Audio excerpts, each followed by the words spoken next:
جب تم نے مجھے چھوا ہی نہیں تو میں کیسے پریگننٹ ہو سکتی ہوں؟ تم جانتے تھے کہ شادی صرف ایک معاہدہ تھی، پھر اپنی حد کیوں کراس کی؟ بتاؤ مجھے، یہ سب کیسے ہو گیا؟ تمہاری ہمت کیسے ہوئی میرے ساتھ ایسا سب کچھ کرنے کی؟ میری بے ہوشی کا نا تم نے پورا فائدہ اٹھایا ہے۔ آرزو یوں تھی کہ پاگل ہو جائے گی۔ آریز دھیمے لہجے میں بولا، آپ بارش سے بھیگی ہوئی تھی، بے ہوش تھی، سردی سے کانپ رہی تھی، میں صرف آپ کو بچانے کے لیے قریب آیا تھا اور پھر اوہ شٹ۔ اب آرزو چلائی تھی، بتاؤ کیسے کیا تم نے یہ سب کہ مجھے خبر تک نہیں ہوئی؟ آرزو کے ہاتھ میں آریز کا گریبان تھا، وہ یوں تھی کہ آریز کی جان ہی لے لے گی۔ آریز اس کی طرف دیکھ رہا تھا، اس نے دونوں ہاتھ آرزو کے اپنے دونوں ہاتھوں سے پکڑے تھے۔ کہنے لگا، زبانی نہیں بتا سکتا، اگر آپ چاہیں تو کر کے بتا دیتا ہوں۔ یہ کہہ کر اس نے آرزو کو بیڈ پر گرایا تھا۔ میں تمہیں زندہ نہیں چھوڑوں گی۔ تم ہوتے کون ہو 2 ٹکے کے ملازم ہو کر؟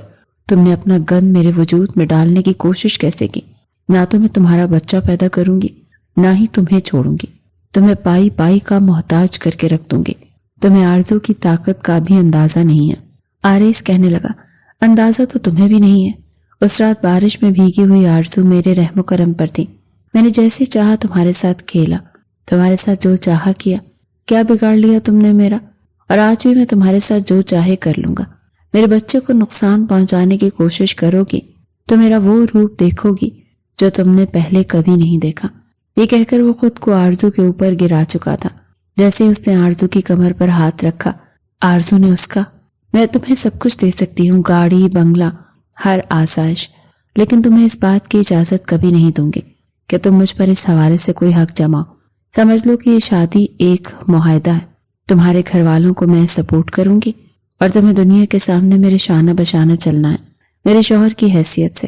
لیکن شوہر کا رشتہ صرف دنیا والوں کے سامنے، کمرے میں تم مجھ سے ایک مخصوص فاصلے پر رہا کرو گے، کبھی بھی اپنا حق جمانے کی کوشش نہیں کرو گے، ورنہ تم جانتے ہو میں کیا کر سکتی ہوں۔ اپنی پینٹ کی جیبوں میں آرزو نے ہاتھ ڈالے تھے۔ سامنے کھڑا آریز اسے بڑے غور سے دیکھ رہا تھا۔ بڑی بااعتماد باس تھی اس کی، 30 سال کی عمر میں بھی 23 سال کی لگتی تھی۔ سٹیپ میں کٹے ہوئے بال، لیڈیز پینٹ کوٹ پہنے، وہ بزنس وومن کامیابیوں کی بلندیوں کو چھوتی تھی۔ آریز اپنے دونوں ہاتھوں کو پیچھے کیے سر جھکائے کھڑا تھا۔ اس وقت مجبور تھا، بے بس تھا، ورنہ وہ مغرور لڑکی اسے ایک آنکھ نہیں بھاتی تھی، پتہ نہیں خود کو کیا سمجھتی تھی۔ بے فکر رہے میڈم جی، مجھ سے آپ کو کوئی شکایت نہیں ہوگی، آریز نے دھیمے لہجے میں کہا تھا۔ ٹھیک ہے، کل ٹھیک 5 بجے کورٹ پہنچ جانا، وہیں پر تمہارا اور میرا نکاح ہوگا۔ آریز کہنے لگا، میڈم جی آپ کو اپنا وعدہ تو یاد ہے نا؟ آپ جانتی ہیں کہ میں آپ کی بات ماننے کے لیے کیوں تیار ہوں۔ میری بہن کی شادی ہے۔ آریز نے آرزو کو یاد دلایا تھا۔ ہاں ٹھیک ہے، کل جیسے ہی نکاح ہوگا میں تمہیں 30 لاکھ روپے کا چیک دے دوں گی، اپنی بہن کی شادی دھوم دھام سے کر لینا، لیکن جانتے ہو نا میرے اشاروں پر چلنا پڑے گا تمہیں۔ وہ بڑے ضبط سے گزر رہا تھا۔ بہن کی شادی کی مجبوری نہ ہوتی تو کبھی بھی یہ قدم نہ اٹھاتا۔ اسے اپنی یہ مغرور سی میڈم کبھی بھی اچھی نہیں لگی تھی۔ والدین حیات نہیں تھے، بس ایک چھوٹی بہن ہی اس کی کل کائنات تھی، اور اس کا رشتہ بھی جس لڑکے سے طے ہوا تھا وہ شادی کے بعد اسے بیرون ملک لے کر جا رہا تھا۔ لیکن مسئلہ یہ تھا کہ اس کی برادری بہت بڑی تھی اور اسے شادی بہت دھوم دھام سے کرنی تھی۔ جہیز کے سارے پیسے آریز کو اپنی چھوٹی بہن نیلو کو کیش ہی دینے تھے۔ رشتہ اچھا تھا، اسی لیے آریز نہیں چاہتا تھا کہ یہ رشتہ ہاتھ سے جائے۔ انہی دنوں آرزو بھی مشکل میں پھنس چکی تھی۔ اس کے والد کا کہنا تھا کہ اگر تم نے اپنے لیے کسی بھی نوجوان کو پسند نہیں کیا تو پھر میری مرضی سے شادی کرنی پڑے گی۔ میں بیمار رہتا ہوں اور چاہتا ہوں کہ مرنے سے پہلے تمہارے فرض سے فارغ ہو جاؤں۔ یوں تو آریز کمال صاحب کو بھی بہت پسند تھا، کافی سلجھا ہوا نوجوان تھا، شریف تھا، کام سے کام رکھتا تھا، محنتی بھی بہت تھا۔ پہلی نظر میں آرزو کو آریز کافی بیوقوف لگا تھا، چپ چپ رہنے والا، اپنے کام سے کام رکھنے والا، اسی لیے شادی کے لیے اس کی نظر انتخاب آریز پر ہی گئی تھی۔ اسی دن کمال صاحب سے آرزو کی بہت بحث ہوئی تھی۔ بابا مجھے ابھی شادی نہیں کرنی، مجھے ابھی کامیابی کی آخری منزل تک پہنچنا ہے اور شادی میرے لیے بہت بڑی رکاوٹ ہے، آپ پلیز دوبارہ مجھ سے شادی کا ذکر مت کیجیے گا۔ او شٹ اپ آرزو، تم جانتی ہو میں ہارٹ پیشنٹ ہوں، میرے پاس وقت نہیں ہے، 2 ہارٹ اٹیک مجھے ہو چکے ہیں اور تیسرے ہارٹ اٹیک کا کچھ پتہ نہیں۔ میں تمہاری بے وقوفانہ خواہش کی خاطر تمہیں یوں بے آسرا چھوڑ کر نہیں جا سکتا۔ ڈیڈ، میں کوئی عام لڑکی نہیں ہوں، ایک ورکنگ ویمن ہوں، اکیلے بھی سروائیو کرنا مجھے آتا ہے، میں کر سکتی ہوں۔ بلا کا اعتماد تھا آرزو کو، اور سے زیادہ غرور اور گھمنڈ تھا۔ وہ سمجھتی تھی کہ وہ اکیلی بہت اچھی زندگی جی سکتی ہے، اسے کسی بھی مرد کی ضرورت نہیں ہے۔ میں تمہیں آخری بار کہہ رہا ہوں آرزو، مجھے تمہاری شادی ہر حال میں کرنی ہے۔ اگر تمہیں کوئی پسند ہے تو مجھے کوئی اعتراض نہیں، تم اس لڑکے کو مجھ سے ملوا دو۔ اگر تمہیں کوئی پسند نہیں ہے تو پھر میں اپنے دوست کے بیٹے سے تمہاری شادی کروا دوں گا، وہ بھی ایک بزنس مین ہے۔ یہ سن کر آرزو ٹھٹک کر رہ گئی تھی، کیونکہ جس دوست کے بیٹے کی بات کمال صاحب کر رہے تھے وہ نہایت ہی بدتمیز قسم کا شخص تھا، انا پرست تھا۔ اگر وہ آرزو سے شادی کرتا تو یقیناً اسے گھر بٹھا کر رکھ دیتا۔ آرزو کے سارے خوابوں پر پانی پھر کر رہ جاتا، اسی لیے بے حد پریشان تھی۔ اسے ایک ایسے نوجوان کی ضرورت تھی جو وقتی طور پر ایک معاہدے کے طور پر اس سے شادی کرے، تاکہ اس کے کسی کام میں رکاوٹ نہ ہو۔ نہ تو اسے گھریلو خواتین کی طرح گھر بیٹھنے کی عادت تھی، نہ ہی اسے شادی اور بچوں کا کوئی شوق تھا۔ اسے اپنا فگر بے حد عزیز تھا، اپنے آپ کو وہ بہت فٹ رکھتی تھی، اسی لیے ہی آفس جاتے ہوئے بھی وہ ذہنی طور پر الجھی ہوئی تھی۔ سامنے فائلز پڑی تھی لیکن آرزو کا دماغ کہیں اور لگا تھا۔ اپنے باپ کو کیسے سمجھائے کہ وہ کچھ اور خواب دیکھتی ہے۔ تبھی آریز اندر آنے کی اجازت مانگنے لگا۔ میڈم جی، میں اندر آ سکتا ہوں؟ جی تشریف لائیے، کیا کام ہے؟ آرزو نے اسپاٹ لہجے میں کہا، میڈم جی کیا مجھے لون مل سکتا ہے؟ میری چھوٹی بہن کی شادی ہے اور مجھے پیسوں کی اشد ضرورت ہے۔ میں آہستہ آہستہ اپنی تنخواہ سے پیسے کٹواتا رہوں گا، بس ایک بار میری بہن کی شادی ہو جائے تو میرے سر سے ساری ذمہ داریاں اتر جائیں گی۔ آرزو نے سر سے پیر تک آریز کو پہلی بار بڑے غور سے دیکھا تھا۔ کتنے بہن بھائی ہیں تمہارے؟ آرزو نے ہاتھ میں پین پکڑے سوال پوچھا۔ جی بس ایک بہن ہے، اس کے علاوہ کوئی نہیں، والدین بھی حیات نہیں ہے۔ یہ سن کر آرزو کے دل میں ایک ہی خیالات آیا کہ یہ نوجوان شریف ہے، مجھے اس سے کوئی عزت کا خطرہ نہیں، کیونکہ زیادہ تر نگاہیں جھکا کر بات کرتا ہے، ٹھیک سے دیکھتا تک نہیں ہے، اور ویسے بھی آج تک کبھی اس کی کوئی شکایت بھی نہیں سنی۔ آرزو نے کہا، کیا تم میرڈ ہو؟ اس پر آریز نے نفی میں سر ہلایا۔ نہیں جی، ادھر بہن کی ذمہ داری سے فارغ ہو جاؤں تو پھر اپنے بارے میں سوچوں گا۔ کتنے پیسے چاہیے تمہیں؟ آرزو نے اسے ہی بغور دیکھتے ہوئے پوچھ رہی تھی۔ میڈم جی مجھے چاہیے تو 30 لاکھ، لیکن آپ جتنے دے سکتی ہیں آپ دے دیں، باقی میں ارینج کر لوں گا۔ تبھی آرزو نے اس کے سامنے اپنی شرط رکھی تھی۔ پہلے تو وہ انکار کر گیا کہ یہ کیسی شادی ہوئی، لیکن جب آرزو نے اپنی ساری بات اسے بتائی تو وہ مان گیا، اور ماننا اس کی مجبوری تھا۔ اگلے روز کورٹ میں ان دونوں کا نکاح ہوا تھا۔ نکاح کے فوراً بعد 30 لاکھ کی رقم آرزو اسے دے چکی تھی۔ آرزو شوہر کے نام پر ایک ایسا زر خرید غلام لے چکی تھی جو اس کی ہر بات پر سر ہلاتا رہے۔ وہ کہے دن ہے تو اس کا شوہر کہے ہاں واقعی دن ہے۔ وہ اپنی حاکمیت چاہتی تھی، اسے حکم چلانے کا شوق تھا، اور آریز اسے اپنے حساب سے بالکل ٹھیک لگ رہا تھا۔ بہرحال ایک ہفتے کے اندر اندر آریز نے بڑی عزت سے اپنی بہن کو اپنے گھر سے رخصت کیا تھا، اور جب وہ آفس آیا تو آرزو کہنے لگی کہ آج تمہیں میرے ساتھ میرے ڈیڈ کے پاس جانا ہے، میرا رشتہ مانگنا ہے۔ بے شک ہم نکاح کر چکے ہیں، لیکن ڈیڈ کو کسی بات کا کوئی علم نہیں ہے۔ اگر انہیں اعتراض ہوا تو میں کہہ دوں گی کہ ہم نے نکاح کر لیا ہے، پھر مجبوراً ہی صحیح انہیں تمہیں مجھے قبول کرنا ہی پڑے گا۔ آریز نے کہا کہ ٹھیک ہے، میں شام کو آپ کے گھر پہنچ جاؤں گا۔ جب آریز نے کمال صاحب سے آرزو کا رشتہ مانگا تو پہلے تو وہ چپ رہے، لیکن آریز کی عادت سے واقف تھے، بہت محنتی لڑکا تھا، جانتے تھے کہ اس کا مستقبل اچھا ہے، اسی لیے انہوں نے حامی بھر لی، کیونکہ اپنی بیٹی کے مزاج سے بھی واقف تھے کہ وہ ایسے ہی کسی سیدھے سادے بندے سے شادی کر کے ہی خوش رہ سکتی ہے جو اسی کی مانے۔ آریز کی اصل حقیقت کسی کو نہیں پتا تھی کہ وہ اصل میں کیا ہے۔ بہرحال رشتہ پکا ہوا اور شادی کی تیاریاں بھی شروع ہو گئیں۔ آریز کی شادی آرزو سے ہو چکی تھی، لیکن آریز کو رہنا آرزو کے گھر پر ہی تھا۔ شادی کی رات کمال صاحب کے سامنے آرزو بہت خوش نظر آ رہی تھی، وہ بھی مطمئن ہو چکے تھے۔ بہرحال جب آریز کمرے میں گیا تو آرزو بجائے روسی لباس کے نائٹ سوٹ میں ملبوس سی۔ آریز کو دیکھ کر کہنے لگی، میرے ہی کمرے میں ایک چھوٹا سا کمرہ ہے جو چینجنگ روم کے طور پر میں استعمال کرتی ہوں، وہاں ایک میٹرس بھی موجود ہے، تم وہ اپنے لیے رکھ سکتے ہو، کیونکہ میں اپنے کمرے میں کسی کو برداشت نہیں کر سکتی۔ مجھے اچھا نہیں لگتا کہ میرے علاوہ میرے کمرے میں کوئی اور ہو، چاہے صوفے پر ہی کیوں نہ لیٹا ہو۔ آرزو کی بات سن کر آریز کمرے کا جائزہ لینے لگا۔ کافی بڑا اور کشادہ کمرہ تھا، بڑے سلیقے سے فرنیچر رکھا گیا تھا۔ جہاں واش روم تھا اس کے بالکل سامنے ایک اور کمرہ تھا جو قدرے چھوٹا تھا لیکن آریز کے لیے کافی تھا۔ وہ سیدھا اسی کمرے میں گیا جہاں الماریاں بھی بنی ہوئی تھی، وہیں ایک طرف آرزو کا روسی لباس بھی اترا ہوا رکھا تھا۔